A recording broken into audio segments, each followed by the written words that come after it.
Solomon with the North Carolina Housing Coalition. Thank you for joining us this morning for our housing call.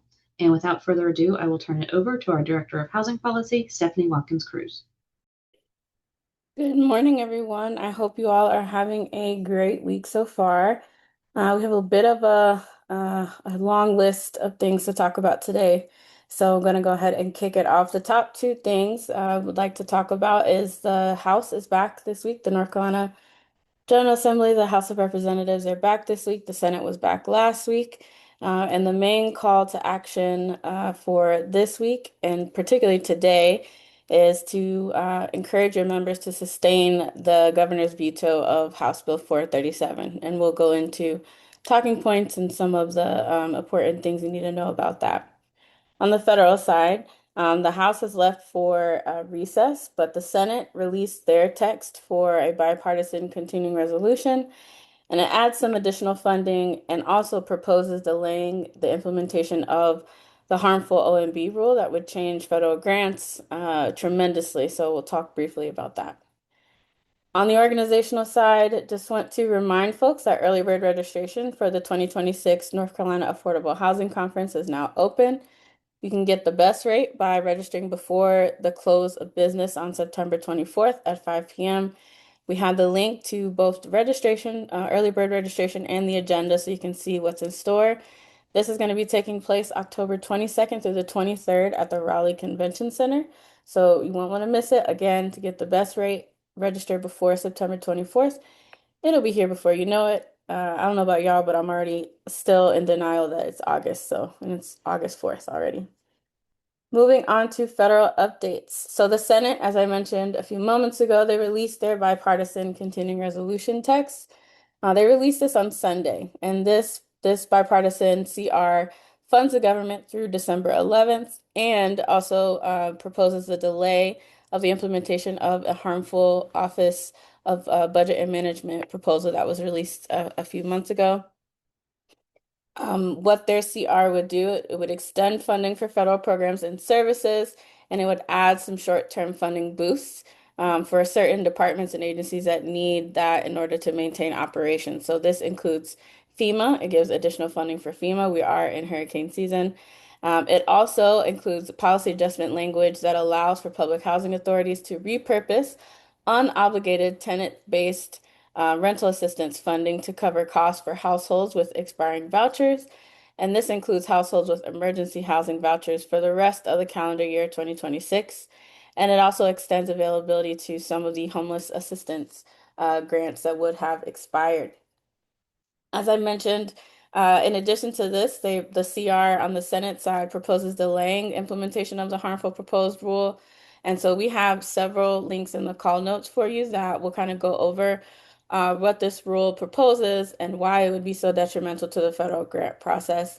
It inherently injects a lot of the kind of like one-sided values and cruel outlook that we've seen since the beginning of this administration, injects it into the federal grants administration process, as well as would allow for termination and changes in application and disbursement and what have you. So this is something that we've seen come through executive order and we've seen come time and time again. And so this is the kind of latest and greatest attempt to inject these principles into federal grant making authority and kind of make that process harder.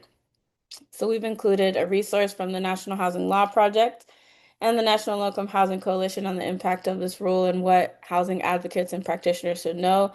There's also an explainer resource from the National Council of Nonprofits. Just so you all know, kind of next steps, some timeline context, the Senate is set to break for August recess at the end of this week. And so they are expected to vote on this CR by that point. And then at the end of the month, August 31st, when the House comes back from their recess, they'll have to take it up since there are changes and differences between both CRs.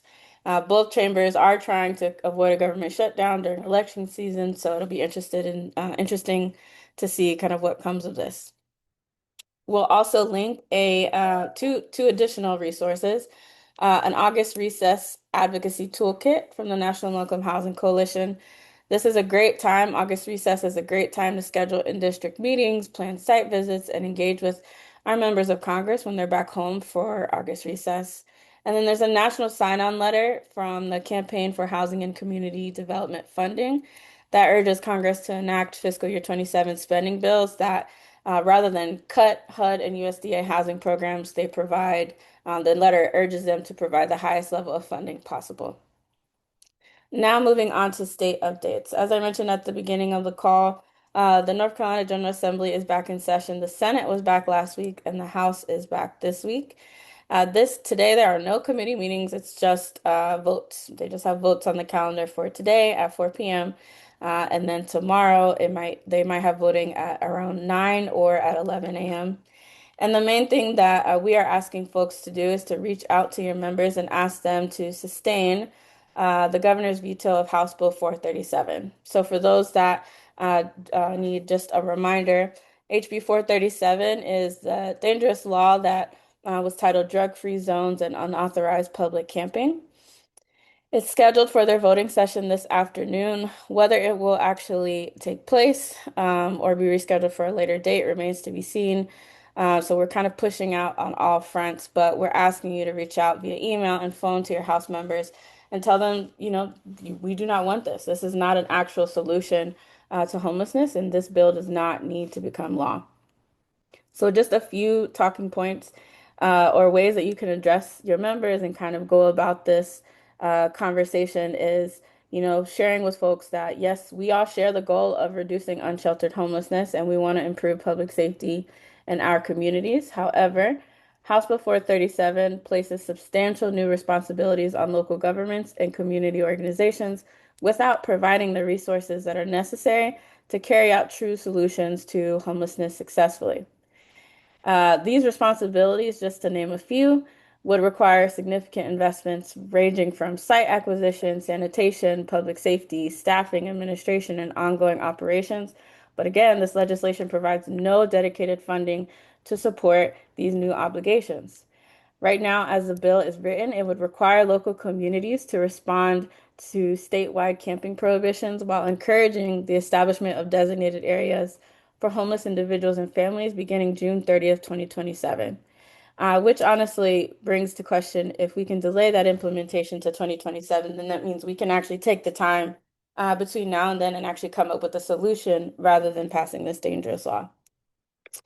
We also want to lift up the fact that this concern of this unfunded mandate and of this ineffective proposal is going to be particularly harsh, and our concerns are particularly acute for rural North Carolina, where a lot of our communities lack the infrastructure and resources that are necessary to comply with the bill's requirements. So let's take the 24 of the 79 counties that are served, for example, by the North Carolina Balance of State Continuum of Care.